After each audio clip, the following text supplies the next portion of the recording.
Yo no sé si te pasa lo mismo, querido Manuel Somoza, pero son muchos años de conocernos, muchos años de admirarte. Querido Manuel Somoza, presidente de estrategias de Cibanco, ¿cómo estás? Muy bien, David, con el gusto de saludarte.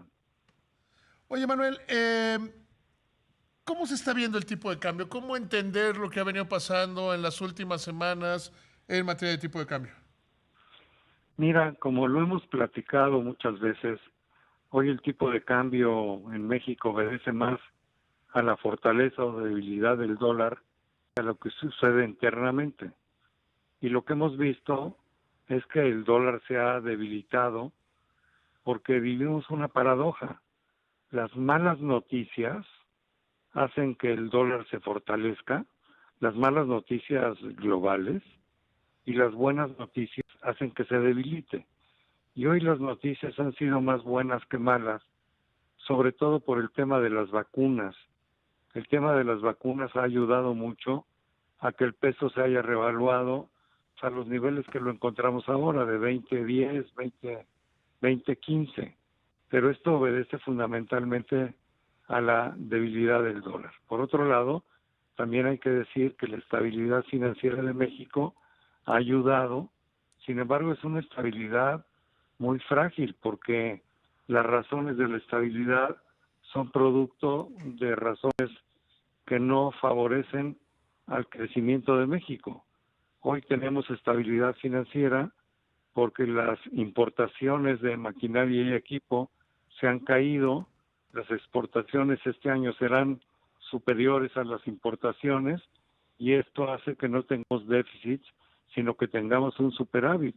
Pero por contra lo que tenemos es un país que no crece. Entonces estamos en una trampa. Yo prefiero ver a un país como México crecer que un país que protege su tipo de cambio para no crecer.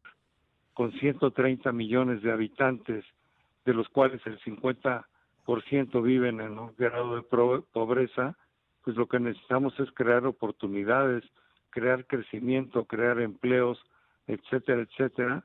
Y eso, bueno, pues evidentemente cambiaría la situación de nuestra balanza comercial y de nuestro déficit o nuestro superávit hoy en cuenta corriente en un déficit. Entonces yo prefiero ver un tipo de cambio un poco más elevado, pero ver a un país creciendo y no un país estancado.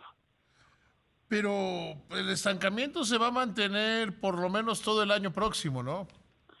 Bueno, pues sí, pero el estancamiento es producto de dos cosas. Primero, de la pandemia, evidentemente es algo con lo que yo no estoy de acuerdo cómo se ha manejado la pandemia. Y en segundo lugar, Yo porque creo que la solo inversión, ellos, Manuel. bueno, estoy de acuerdo contigo, pero la inversión privada está parada porque hay un tema de confianza. Las decisiones de políticas públicas no favorecen a la inversión privada y esta se ha caído. Hoy vimos el dato, no, ayer vimos el dato de la inversión extranjera directa con una reducción del 9% y también es producto de esta propia inseguridad que se está creando en el país, ¿no? Entonces, como que hay que reflexionar. Yo, como te lo digo, prefiero ver a un país creciendo y creando oportunidades, Claro. no un país defendiendo el tipo de cambio que tontamente no nos da nada, ¿no? Sí, porque esa creencia de que el nivel de tipo de cambio habla del éxito o fracaso de una economía, corresponde a regímenes de tipo de cambio fijo, no Pues sí, de tipo de cambio móvil como el que tenemos. así es. Es un esquema que funcionó antes y así se manejaban las cosas, pero hoy es distinto. Yo quiero ver a este México creciendo, quiero ver a este México invirtiendo, quiero ver a mi México creando oportunidades para la gente y no un país estancado. Y no le podemos echar la culpa nada más a la pandemia. Hay que ser honestos y realmente reflexionar con el gobierno porque las políticas públicas no han sido proclives a la inversión privada ni nacional ni extranjera, David.